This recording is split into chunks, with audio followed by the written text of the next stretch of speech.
Gospodine gradonačelniče, dame i gospodo, poštovani izlagači. Velika mi je čast da kao predsjednik Saveza za odgoj i zaštitu sitnih životinja u Bosni i Hercegovini mogu da vas svi pozdravimo i da se zahvalim Zenitskom udruženju na ovako jednoj lijepoj izložbi. Ovo je, da vas podsjetim, 8. državna izložba Bosne i Hercegovine. Ovo je jedno ogledalo našeg saveza i mnogo se zahvaljujemo Zenitskom udruženju.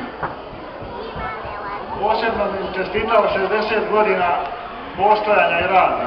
To je malo veći jubilej. Zenitsko udruženje je jedno od najstarijih u Bosni i Hercegovini. Ovdje na ovoj izložbi ima mnogo eksponata, a najviše me raduje što imamo skoro sve zastupljene autohtone domaće rase. Ovom prilikom pozivam sve izlagače da izvrše prijavljivanje za Evropsku izložbu balkanskih rasa koja se održava u Hrvatskoj u januaru iduće godine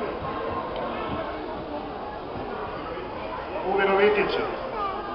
Izlagačima želim uspješnu sezonu, mnogo pehara, trofeja, Zenitskom udruženju mnogo ovakvih izložbi i mnogo jubileja, a vama mnogo sreće i zdravlja u životu. Hvala.